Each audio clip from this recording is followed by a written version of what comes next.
Your system is designed to have this flow of energy. Even the heart is an electrical charge. It's a bump. So your emotions, energy in motion, are meant to move through you. And I feel like it's just another language of God. And underneath them, once you feel them, you have a clear space and you can easily access your intuition like you never do any other time.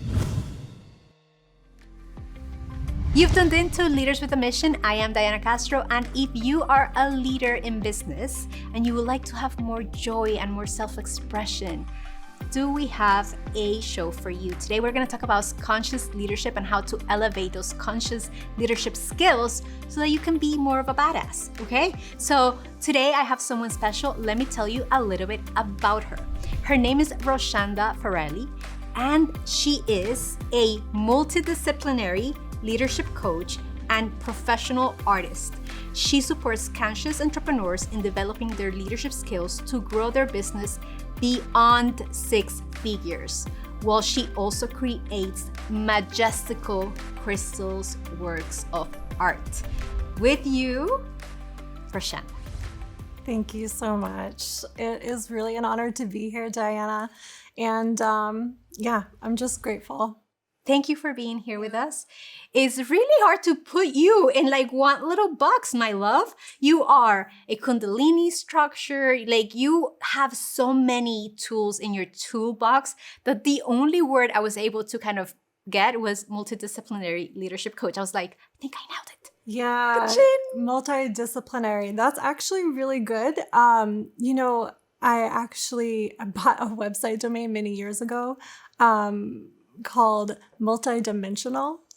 Wow. I still have it. I'm not using it, but yeah, because there are so many aspects. I am multi-passionate, an entrepreneur, and I just do so many different things, but I really am focused on 2 things right now. So I'm excited to talk to you about those things. Awesome. So I know we promised our audience to talk about leadership. This show is called Leaders with a Mission. Yes. And I also want people to witness that in the world that we live in, we don't have to do one thing.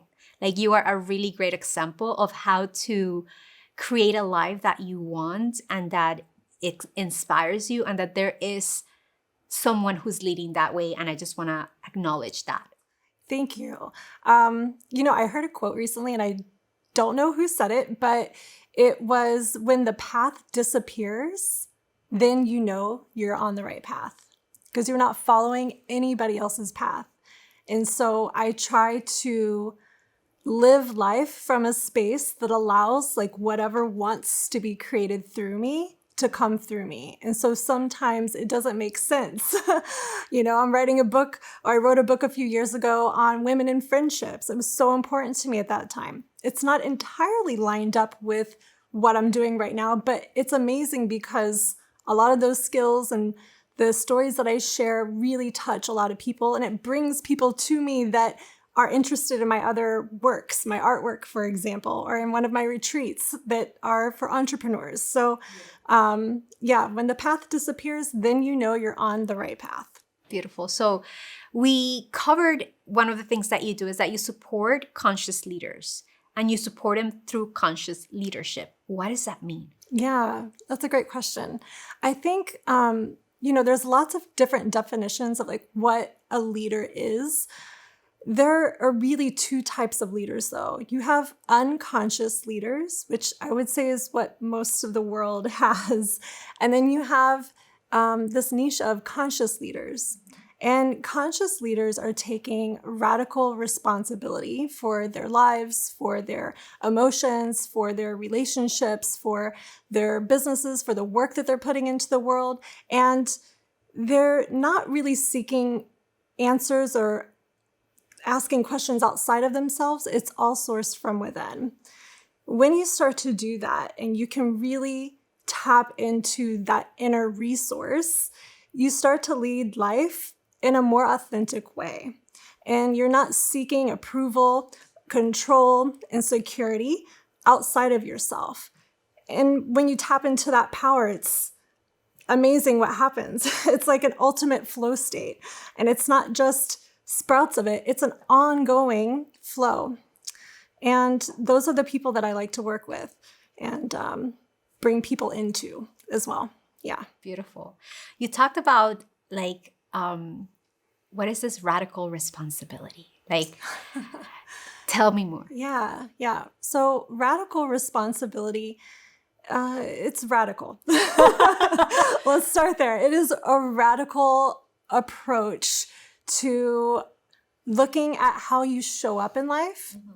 When you're taking radical responsibility, you're taking your 100%. Now, let me be clear. This is not more than 100% and it's not less than 100%.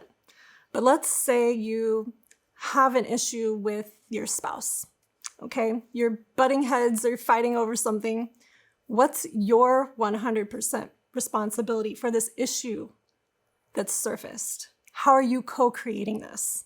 Not just blaming them, which is very easy to do, blame them for the issues, but really taking your responsibility. How did I co-create this? Unconscious leaders are not taking responsibility, they're just blaming. It's the government's problem. It's this employee's problem. What's wrong with the world? What's wrong with fast food? What's wrong with all these things? And when you do that, you give your power away and you become a victim. And so conscious leaders take radical responsibility to not seeing, why this problem is here, but how are they creating the problems? So when people tap into that resource of radical responsibility, what do you see happening? Is it easy to tap into? Like, is it not easy? Is there room for some wiggle space to have a tantrum attack? Like, tell me more about this, because we're all on this journey. Sometimes it's not easy to see how we're creating the issues that we're experiencing in our lives. A lot of times we're experiencing these same loops, or I call them super cycles, or the proper term is emotive cognitive loop, or samsara in Buddhism. It's a cycle. And you repeat these cycles throughout your life. And a lot of times you're blind to them. You don't see them. So it is hard sometimes to see them and to take responsibility for creating a reoccurring issue. But once you do, and I've found for me personally, when I'm in a space, a container, whether it's a retreat setting, working with a coach one-on-one, or in a group coaching program, and somebody points it out to me, blind spot spotted, that's when I've been able to see things that I would have never noticed in myself. Or sometimes you just see, like, I've had this reoccurring issue for so many years. Why? And so then you start to dive deeper. More conscious aware people do that, but a lot of the world does not. So is it easy? It depends on the person. And I don't know, I think I forgot the rest of the question, but... and I think it is one of those things that is a muscle. I think the more you do it, the easier it gets as well. I love, like, your approach to leadership is different and is mindful, and it includes all of these other modalities. Tell me a little bit about how you got here. Like, what drove you to be at the place that you're in now, coaching leaders, and also living a double life of artists at full expression, where you get commissioned pieces of arts that are like gorgeous, and at the same time you get to also play full out as a leader within your tribe. Yeah, thank you. Well, I had a spiritual awakening in my late 20s, like an abrupt awakening.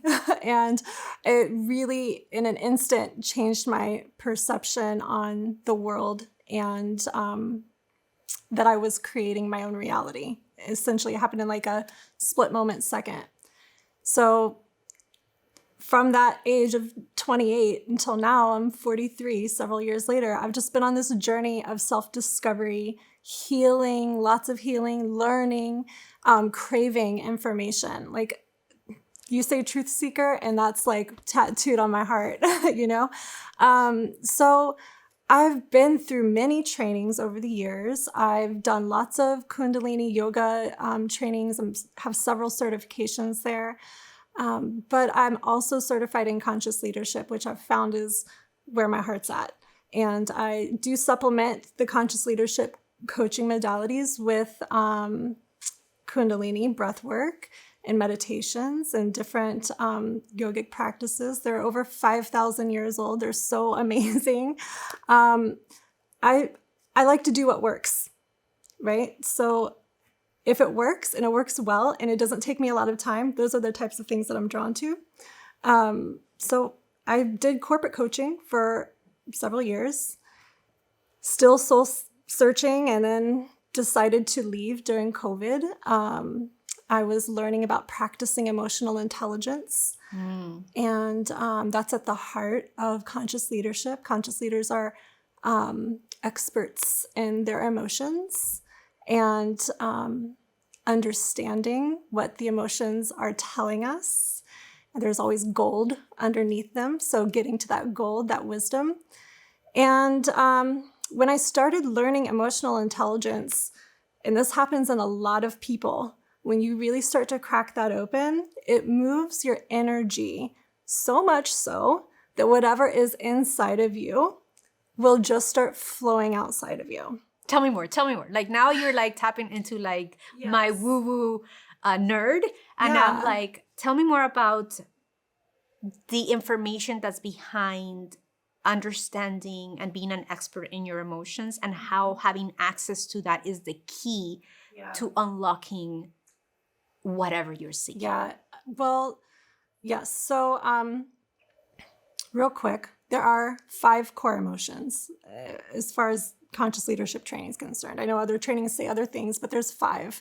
So you have your fear, you have your joy, you have your sexual, you have your anger, and you have your sadness. Okay. So 5 core emotions.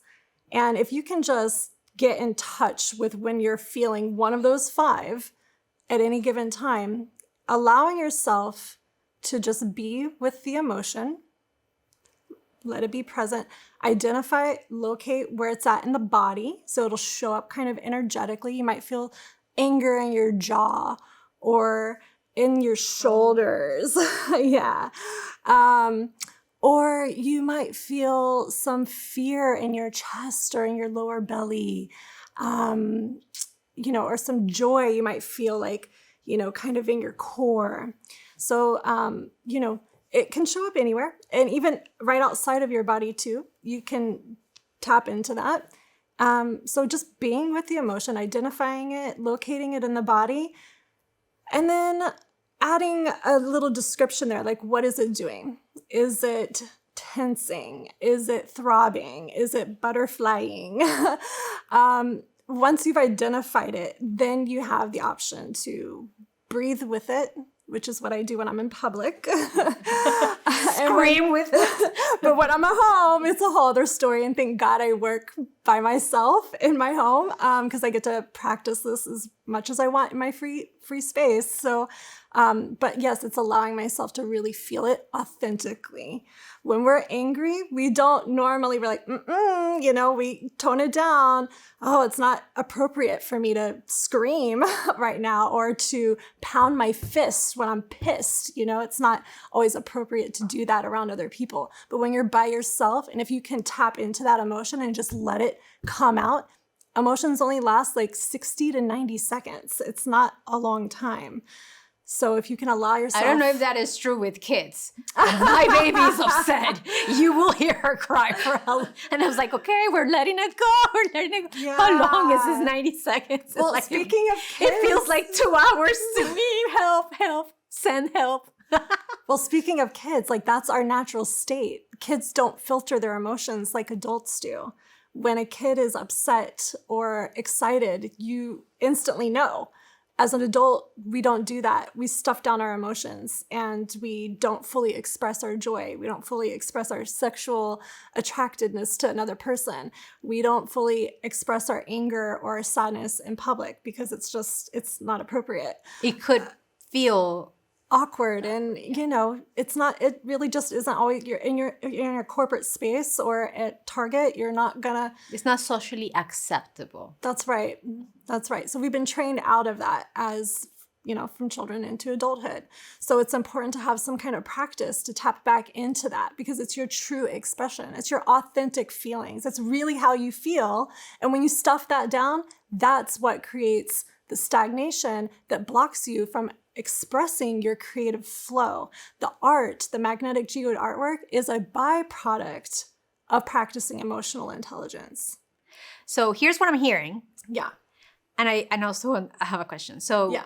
allowing yourself to feel the feelings, and even also being wise about it, like maybe this is not the right time, but when you have the right time to like allow for you to feel whatever it is, allowing it to express itself. Commit to coming back to it. I'm not going to feel this right now, but this is a powerful emotion. I'm feeling so frustrated right now. I'm going to come back and explore this later. Got it. There's gold there. There's gold there. And yeah. I want you to talk to me about that too. So once we allow for that to happen, we're not blocking emotions. What happens when we have emotion constipation?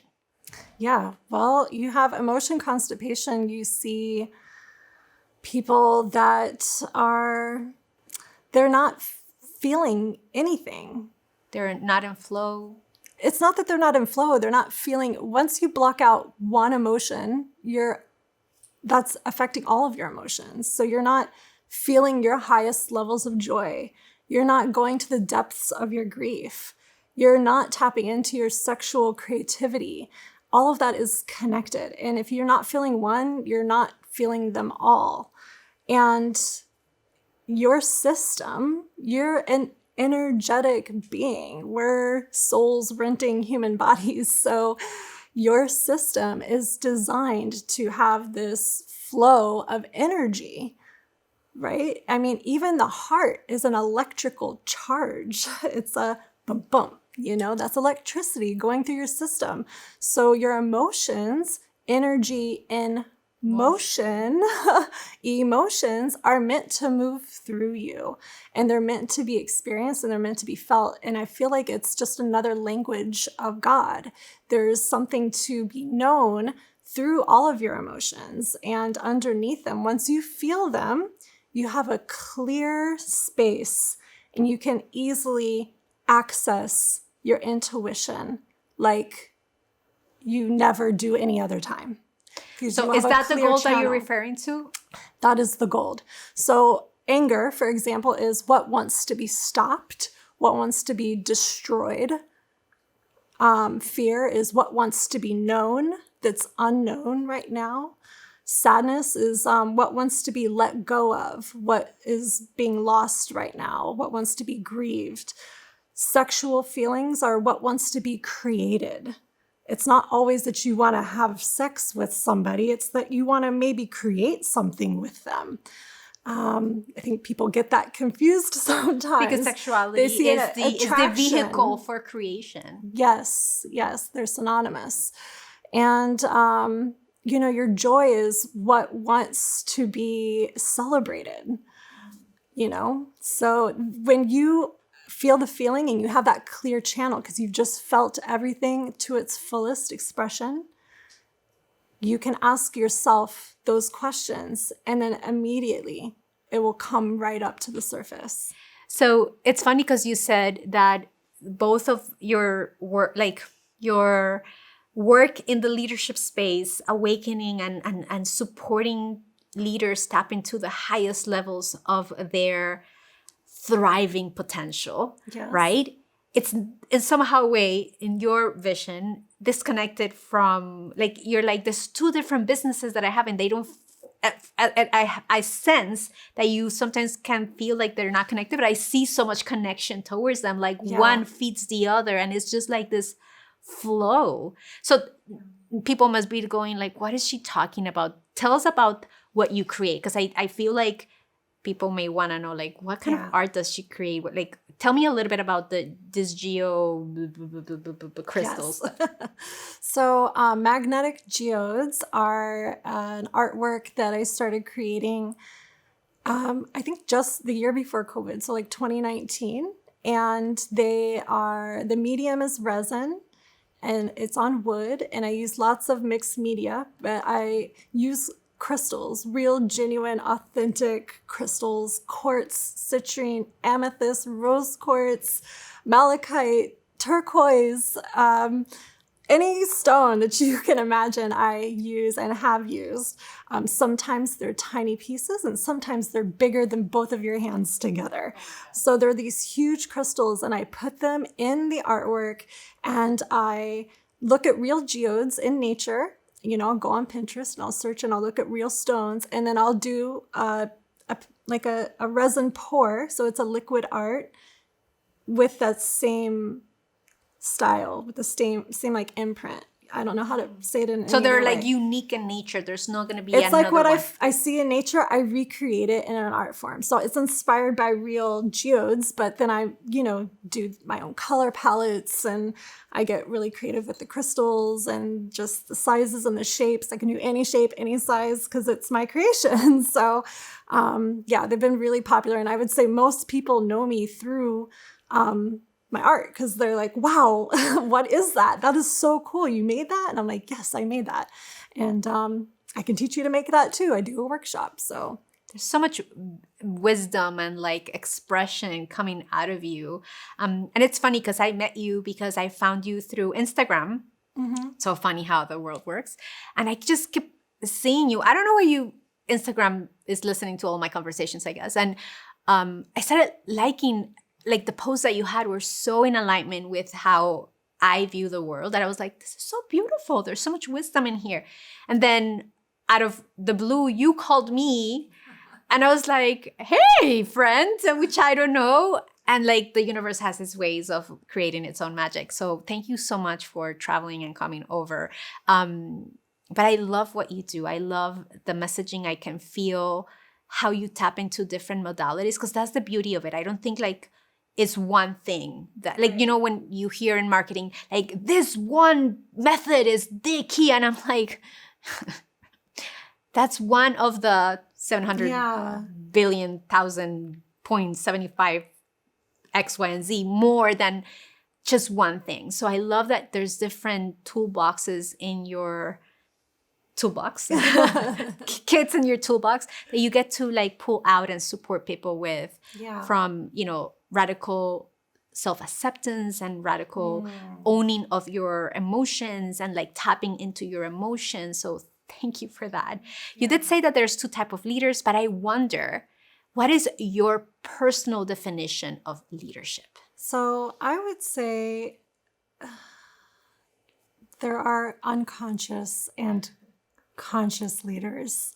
And a conscious leader is somebody who is leading with integrity, who is going directly to the source to resolve their issues. They're not gossiping or talking about it constantly and not dealing with it straight on.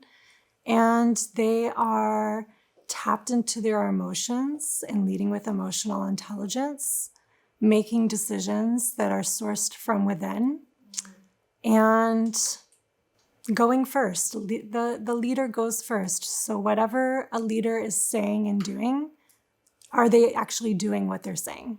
Another thing that I love to tap into is what do you read? Like, how do you feed your soul? Like, as a multi-passionate, multidisciplinary leader yourself, what resources are you consuming? Yeah.